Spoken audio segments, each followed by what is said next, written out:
सबसे पहले तो हम मौजूदा टेस्ट की सूरत हाल पे बात कर लेते हैं। कुछ हौसला अफजा नहीं है, जाहिर है हमें अंदाजा है, लेकिन दूसरी जानिब आमिर जमाल का हमने जिक्र किया है स्टार्ट में, तो कल बड़ा उन्होंने अच्छा वो हीरो साबित हुए कल के मैच के अंदर। क्या कहेंगे इस हवाले से? जी हाँ, बिल्कुल आमिर जमाल क्लियरली मेरे ख्याल स्टार ऑफ द सीरीज हैं डेफिनेटली, अगर ये कहा जाए, क्योंकि आप देखिए कि पैट कमिंस जो कि अपनी जिंदगी की बेहतरीन बॉलिंग इस वक्त कर रहे हैं, उनके बाद वो नंबर 2 बॉलर हैं इस सीरीज में, और रन भी वो बहुत बना रहे हैं और बड़ा एक गट्सी डिस्प्ले उनकी तरफ से है, जिस तरह से ऑस्ट्रेलिया को वो सेम कॉइन में जिसे कहते हैं जवाब दे रहे हैं, एग्रेसिव हैं और अपने जिस्म पे भी बॉल खा रहे हैं लेकिन वो डर नहीं रहे। तो ये बड़ा पॉजिटिव अप्रोच है, बड़ा बेहतरीन अप्रोच है, और ये भी यही अप्रोच मोर और लेस हमने कल रिजवान की तरफ से भी देखा, और इसलिए इतना जबरदस्त रेड गार्ड एक्शन हुआ इतने बड़े कोलैप्स के बाद, जो लग रहा था पाकिस्तान 100 के अंदर ही आउट ना हो जाए। तो बहुत जबरदस्त रेड गार्ड एक्शन है, और मैं इसमें तारीफ करूंगा सलमान अली आगा की भी, जिन्होंने अच्छी बैटिंग की है और संभल के बैटिंग की है, और बॉलिंग भी वो साजिद खान जो स्पेशलिस्ट बॉलर हैं उनसे बेहतर कर रहे हैं सलमान आगा। तो डेफिनेटली पाकिस्तान के लिए ये कुछ पॉजिटिव्स हैं जो कुछ हार्टनिंग है डेफिनेटली, और देखें आगे क्या होता है। स्कोर है पाकिस्तान का, जब पाकिस्तान ऑस्ट्रेलिया को एक रीजनेबल टोटल पे आउट कर ले, कुछ लीड ले ले और सेकंड इनिंग में होपफुली अच्छी बैटिंग करें, तो शायद ये मैच पाकिस्तान के फेवर में चला जाए। शायद कि तेरे दिल में उतर जाए मेरी बात साहब, शायद जोर शायद पे है। नहीं, शायद तो पूरा वर्ल्ड कप शायद और काश के दरमियान गुजर रही है शायद, अगर मगर ये वो इसके तो हम आदी हैं ज़्यादा। वर्ल्ड कप से हम शुरू हुए हैं, तो अब ऑस्ट्रेलिया में तो सिर्फ 2 ही टीमें हैं। जब हम 9 टीमों से खेल रहे थे तो हमारे अगर मगर भी ज्यादा थे, अब थोड़े से कम है, लेकिन अब क्योंकि पता होता है हमें कि हमने हार जाना है, तो इसलिए क्योंकि वहाँ की कंडीशंस के मुताबिक ना तो हमारी वो उस तरह से तैयारी थी, ना हमारे पास बैकअप में इस तरह के प्लेयर्स हैं कि कोई एक इंजर्ड हो जाए तो हम उसका कोई मुतबादल ला सकें जी। तो इन मसाइल की वजह से पूरे सिस्टम में जो कमजोरियां हैं वो ज़ाहिर है आगे टीम में भी नजर आती हैं, तो वो कमजोरियां खुलकर सामने आती हैं, खास तौर पे जब हम ऑस्ट्रेलवी पिचेस पे खेलते हैं। यूएई वगैरह में तो हमारे स्पिनर्स कोई चल गए, कुछ हम उनको ट्रैप कर लेते हैं, कुछ इस तरह की कंडीशन है। फिर ये कि अगर हमारी होम सीरीज है तो पिच भी हमारी मर्जी की बनती है, ठीक है। तो ऑस्ट्रेलिया में, साउथ अफ्रीका में, इंग्लैंड में, न्यूजीलैंड में कंडीशन मुख्तलिफ होती हैं, वहाँ पे हम एक्सपोज होते हैं। अब आप देखें कि हम बड़े दावे करके गए थे यहाँ से, मोहम्मद हफीज जो डायरेक्टर हैं टीम के, वो बोलते थे कि बड़ी मुस्बत क्रिकेट हम खेलेंगे वहाँ पे, लेकिन आपने पहले ही टेस्ट में देखा कि वो उस तरह का मुस्बत अंदाज नजर नहीं आया। और अगर इस मैच में सिडनी में हमें थोड़ा सा मुस्बत क्रिकेट नजर आई है, जिनकी तरफ से उन्होंने परफॉर्म भी किया, ठीक है, जिनका स्ट्राइक रेट अच्छा है उन्होंने रन भी किए हैं, और जिनका स्ट्राइक रेट अच्छा नहीं है उनके रन भी 50 से नीचे। दूसरे लफ्जों में मैं इसको ऐसे रिफ्रेज करूं कि जिसने out of the box cricket खेलने की कोशिश की है, जिसने थोड़ा सा अपना माइंडसेट तब्दील किया है, जिसने ऑस्ट्रेलवी बॉलर्स को अपने ऊपर हावी नहीं किया ज़हनी तौर पर, बिल्कुल वो खेल गया है। उसमें रिजवान का नाम ले लें, उसमें हम समाव शान मसूद का अपना नाम ले लें, कल सलमान अली आगा ने 50s 2-3 बहुत अच्छी की हैं, तो महल में वो किया उन प्लेयर्स ने। ये पॉजिटिव्स हैं इनके लिए, ये एक लर्निंग कर्व है कि तजर्बाकार हो या गैर तजर्बाकार, लेकिन अगर कंडीशंस को समझते हुए आप नहीं खेलते तो आपका तजर्बा किसी काम का नहीं है। ये चीज बड़ी वाज़ेह हुई है। सोच कील कहा जाता था कि टेक्निकली बहुत ही साउंड बैट्समैन है, लेकिन ऑस्ट्रेलिया में क्योंकि जो डर गया वो मर गया, तो वो डरे हुए नजर आए हैं, तो उनकी परफॉर्मेंस नहीं है उस तरह की। सलमान अली आगा ने डेयर किया है। आमिर जमाल आपने देखा कि उन्होंने कमजोर गेंदों पे स्ट्रोक्स भी खेले हैं, हालांकि उनको पता था दूसरे एंड पे तो मीर रमजान सिर्फ एक बैटर उनके साथ है और लास्ट विकेट है, लेकिन इसके बावजूद उन्होंने जरूरत का भी मुजाहरा किया और कंडीशंस को समझते हुए जहां पे कमजोर गेंद मिली है स्ट्रोक्स भी खेले। तो यही इंटेंट जो है ऑस्ट्रेलिया में चलेगी, और ऑस्ट्रेलिया बल्कि न्यूजीलैंड में अब ये T20 सीरीज आ रही, तो उसमें भी इसी जज्बे से खेलना होगा, इसी पैशन से खेलना होगा, और ये देखें कि फलां बॉलर सामने है तो जाहिर है परफॉर्मेंस आपने डरना नहीं है, डेयरिंग होना पड़ेगा। रिशाद साहब, जिस तरह से अब्बास भाई कह रहे हैं कि डेयरिंग होंगे तभी आप इन एक्सपेरिमेंट करेंगे, कंडीशंस को समझेंगे, अपनी जो एक गेम है उसको, उसके अंदर टेक्निकल एस्पेक्ट से इतना ज्यादा अगर सोचा जाए तभी आप कंफ्यूज होते हैं और फिर आप डेयर नहीं करते, तो ये मामला होते हैं। Do you agree with that? जी हाँ, I definitely agree with that. अगर इंस्टिंक्ट्स पे खेलते हैं, एक अपने पॉजिटिव और अपनी एक बेहतरीन पोटेंशियल पे खेलते हैं तो ज्यादा सक्सेसफुल होते हैं। और मैं ये समझता हूँ कि इसमें डेफिनेटली कोचेस जो हमारे गए हैं और जो हफीज भी हैं वहां पे उनको भी प्लेयर्स को हर सेशन में लंच का टी का सेशन है उसमें उनको गाइड करना चाहिए। अब साजिद का जो मैं आपको बात कर रहा हूँ, सईद अजमल वहाँ मौजूद हैं हमारे स्पिन कोच के, उनको गाइड करना चाहिए बिकॉज साजिद जो है वो he is not pitching up the ball, वो इतने थ्रेटनिंग साबित नहीं हो रहे हैं ऑस्ट्रेलिया के लिए जो हो सकते हैं वो, लेकिन उनको गाइड थोड़ा सा सईद अजमल अगर करें। और एक बात मैं जरूर कहूंगा कि शाहीन शाह अफरीदी को इस टेस्ट में रेस्ट देने की लॉजिक मेरी समझ में नहीं आई। उन पिछले 3 साल से तो बहुत कहा जाता था, उस वक्त शाहीन शाह अफरीदी को रेस्ट नहीं दिया गया। इस टेस्ट सीरीज में जो इतनी क्रूशल है और शाहीन शाह अफरीदी जो अपने रिदम में आए थे पिछले टेस्ट में जी वो कहते हैं जी मेडिकल टीम ने उनको कहा है रेस्ट का और मैनेजमेंट ने, इसीलिए उन्होंने आराम किया है। जी हाँ, ठीक कह रही, लेकिन उनका खुद मैंने इंटरव्यू सुना और ऑल्दो ही स्पोक वेल, लेकिन ये चीज थी कि वो इस बात को कह रहे थे कि मैं फिट हूं और वो उसको डिनाई कर रहे थे कि मेरे इंजरी है। ये दूसरी जानिब जो बात आप कर रहे हैं, आपने शादी करी दी, तो इसमें मेरे सामने लेजेंड हमारे क्रिकेटर वसीम अकरम और वकार यूनुस साहब की स्टेटमेंट भी है, जिसमें उन्होंने शाहीन शाह अफरीदी के सिडनी टेस्ट में बाहर बिठाने के फैसले को आड़े हाथों लिया है और उसे मजाका खेज करार दिया है। मैं थोड़ा सा अगर आपकी इजाजत से बता दूं कि वकार यूनुस साहब ने इस फैसले को कहा है कि मजाका खेज फैसला है। टेस्ट मैच की क्रिकेट जो है वो टेस्ट मैच की बका के लिए क्रिकेट खेली जाती है और अगर शाहीन अफरीदी को सिडनी टेस्ट के लिए आराम दिया गया है तो ये समझ से बालातर है। और उन्होंने तो ये भी कह दिया कि किसी सदमे से कम नहीं, जबकि वसीम अकरम साहब का कहना है कि न खेलने का फैसला टीम मैनेजमेंट का नहीं बल्कि शाहीन शाह अफरीदी का था। खिलाड़ियों का फैसला करना होगा कि क्या वो अजीम प्लेयर्स बनना चाहते हैं या फिर करोड़पति। रिशाद साहब जी नहीं, आप बिल्कुल सही कह रहे हैं। आप देखिए कि लीग्स के लिए या T20 क्रिकेट के लिए प्लेयर्स जो हैं वो ज्यादा क्रूशियल गेम्स को सेक्रीफाइस कर रहे हैं टेस्ट मैचेस। वही ना, मसला सिर्फ पेट में मरोड़ों का नहीं है, मसला करोड़ों का है जो खेलने नहीं दे रहे टेस्ट क्रिकेट। करना पड़ेंगी और ये बिल्कुल आप सही कह रहे हैं, ये प्लेयर्स सेट नहीं करते, ये पाकिस्तान क्रिकेट बोर्ड है, वहाँ टीम मैनेजमेंट है, उनको ये प्रायोरिटी सेट करनी चाहिए, उनको प्लेयर्स को इस मामले में गाइड करना चाहिए, ग्रूम करना चाहिए डेफिनेटली।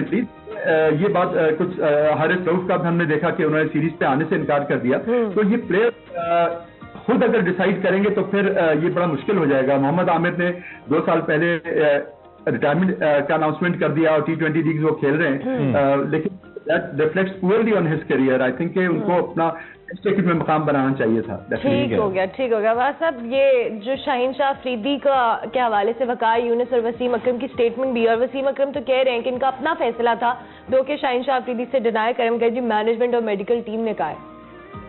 फैसला तो ज़ाहिर है सब मिलकर ही करते हैं, वैसे मेरे ख्याल में तो प्लेयर कभी भी नहीं चाहता बाहर बैठना। अच्छा। और दूसरी बात ये है कि आप देखें कि जो हैजलवुड है, पैट कमिंस हैं, ये लोग वर्ल्ड कप खेल के नहीं आए, मिचेल स्टार्क हैं, ये वर्ल्ड कप खेल के नहीं आए, इनकी परफॉर्मेंस में कितना फर्क पड़ा है। असल बात ये है कि कप्तान जो है वो अपने बॉलर्स को यूटिलाइज किस तरह करता है। शाहीन शाह अफरीदी से आपने 100 ओवर्स करवा दिए 2 मैचेज में, उन्होंने नाथन लियोन का यूज किया दूसरे एंड से, फास्ट बॉलर को रेस्ट मिला, 5 ओवर्स का 6 ओवर्स का स्पेल करवाया फास्ट बॉलर से, दूसरे एंड पे नाथन लियोन है, कभी कोई एक आध ओवर ट्रेविस हेड को भी दे दिया, तो इस तरह से करके मैनेज किया उन्होंने लोड को। और सारे बॉलर जो है वो बड़े ताज़ा दम नजर आए क्योंकि कप्तान के पास एक सेट प्लान था।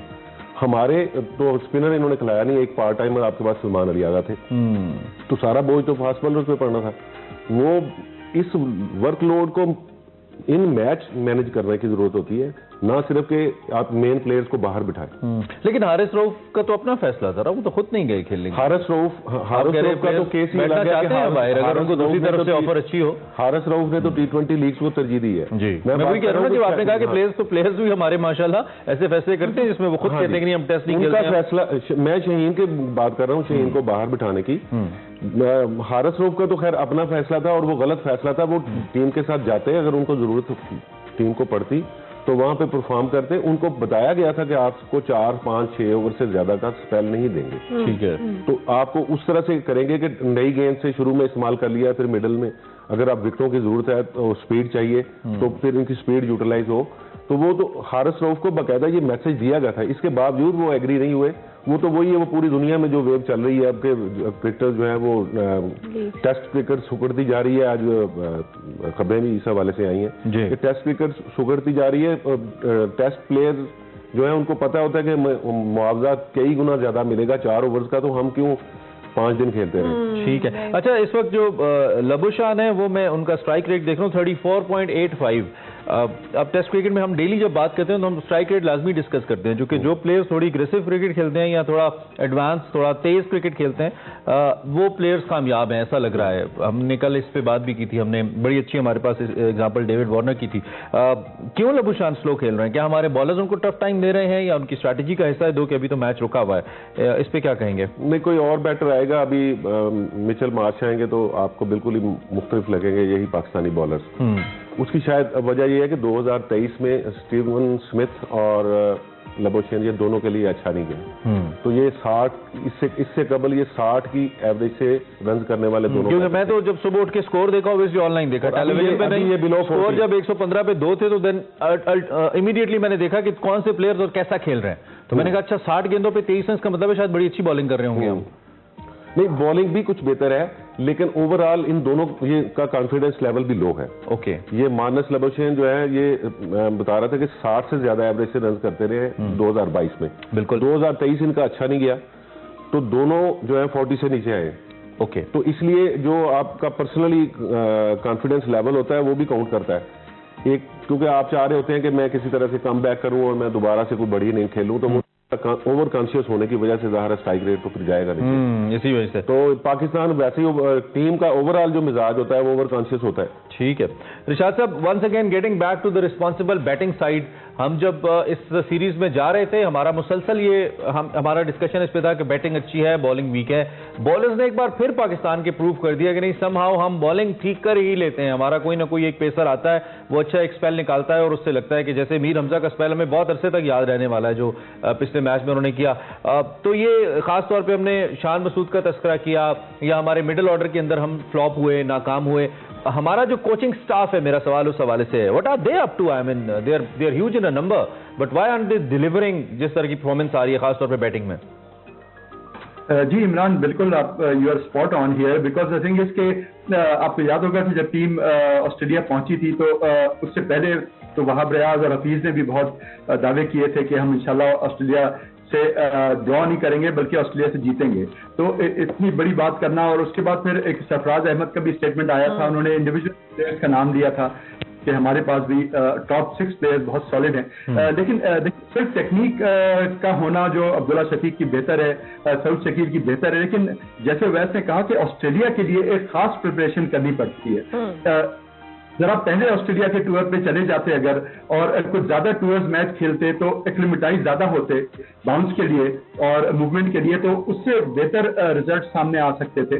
लेकिन इस तरह की एक कोई जिसे कहने की प्लानिंग या प्रिपरेशन नहीं की गई, जो एक उदार नजर आ रहा है। और टेक्निकली जरूर अच्छे हैं प्लेयर, लेकिन वो बाउंस से ही स्ट्रगल कर रहे हैं बिकॉज ऑस्ट्रेलिया में बाउंसी विकेट्स हैं। तो ये एक बड़ी की फैक्टर था कि इनको प्रिपेयर किया जाता है ऑस्ट्रेलिया टूर के लिए। और ये भी आप देखिए कि आमिर जमाल का जो परफॉर्मेंस है आउटस्टैंडिंग, वो उन्होंने खुद कहा कि वो लास्ट ईयर एक सीजन ऑस्ट्रेलिया में खेले थे कुछ मैचेस। तो ऑस्ट्रेलिया का जो इम्पैक्ट है वो उनके गेम में नजर आ रहा है। तो अगर पहले चले जाएं प्लेयर्स और एक्लिमेटाइज कर लें तो मेरा ख्याल है बहुत बेहतरी आ सकती है। तो ये तो इस मसले से तो फिर हम कभी निकल ही नहीं पाएंगे रिशाद साहब, ऐसा लगता है। रमीज राजा जब आए थे और वो ड्रॉप इन पिचेस की बात कर रहे थे, उसके लिए वो बजट भी सीख कर रहे थे, कुछ उस पर थोड़ी बहुत डेवलपमेंट भी की उन्होंने, और फिर वो ऑब्वियसली उस तरह एग्जीक्यूट नहीं हो पाया।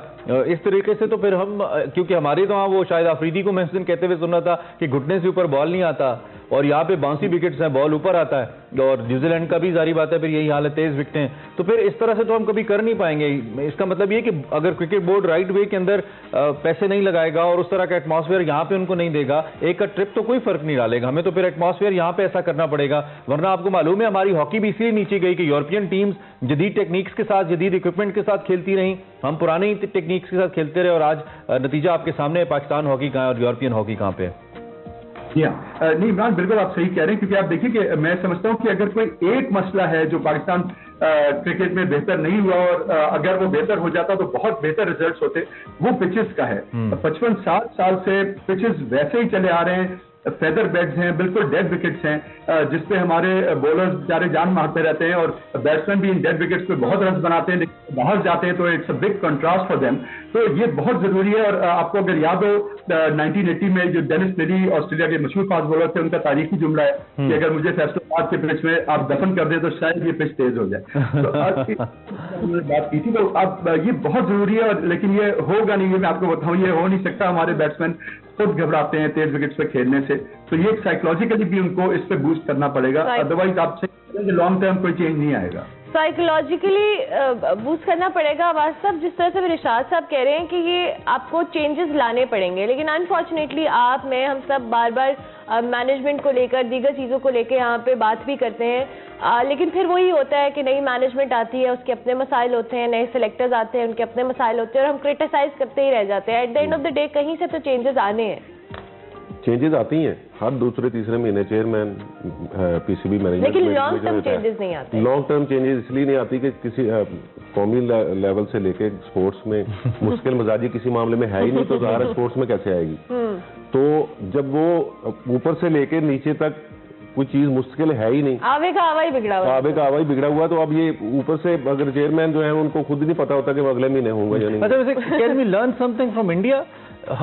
हमारे जैसे एटमॉस्फेयर में खेलते हैं, कोई खास दिल्ली और लाहौर तो दूर भी नहीं है। सबसे बड़ी बात जो सीखने वाली इंडिया से, तो उनकी team the kind of performance they give, I mean अपने घर के अंदर भी और अपने घर से बाहर भी, और फिर टैलेंट भी मुझे लगता है कि हमारे पास उनसे ज्यादा बेहतर नर्सरी है। बॉलर्स में तो हम कमाल हैं, वो आज तक बड़ा बॉलर पैदा ही नहीं कर सके कोई।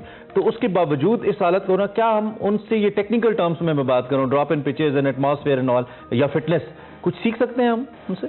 बिल्कुल सीख सकते हैं। सबसे पहले तो हमें यह सीखना होगा कि उनके बोर्ड में कोई सियासी मुदाखलत नहीं है। सबसे बड़ी बात है सीखने की, वो इंडिपेंडेंट काम करते हैं। इतना बड़ा आईपीएल इवेंट है, उसमें कभी सुना है आपने कि हुकूमत के फलां बंदे ने मुखालफत की? किस पॉइंट ऑफ व्यू से? वहां पे नहीं है, तो इंडिपेंडेंट है, क्योंकि तो वो स्पोर्ट्स जो है वो अपने कदमों पे खुद करेगा। पाकिस्तान में आने की हद तक तो सियासी मुखालफत है उनमें, वो सियासी फैसला होता है। वो तो उनका अंडरस्टूड है कि पाकिस्तान ना आना जो है वो तो हुकूमत की एक इंस्ट्रक्शन है, वो तो उसको फॉलो करते हैं। वो तो ज़ाहिर हमारा बोर्ड भी, लेकिन ओब्वियसली बोर्ड के डिसीजंस अपने होते हैं। लेकिन बोर्ड के डिसीजंस अपने होते हैं। ऑटोनमस बॉडीज हैं, आईसीसी चाहती है कि ऑटोनमस बॉडीज हों, लेकिन कहाँ पे ऑटोनमस बॉडीज हैं पाकिस्तान में? तो हुकूमत के नामजद 2 बंदे होते हैं गवर्निंग बोर्ड में, उनमें से एक मुंतखब होता है चेयरमैन। ठीक है, तो ये जमहूरियत कहाँ से आई? इरशाद भाई, आपने एंड पे एक बड़ा मायूसी वाली बात की कि लेकिन ये होगा नहीं, आई मीन हम नहीं कर पाएंगे। मैं समझ सकता हूँ आप क्या कह रहे हैं, लेकिन हमारे सुनने वालों के लिए जरा अगर इसे थोड़ा सा एलेबरेट कर लें, आपको बीइंग सीनियर जर्नलिस्ट क्यों लगता है कि ये नहीं होगा?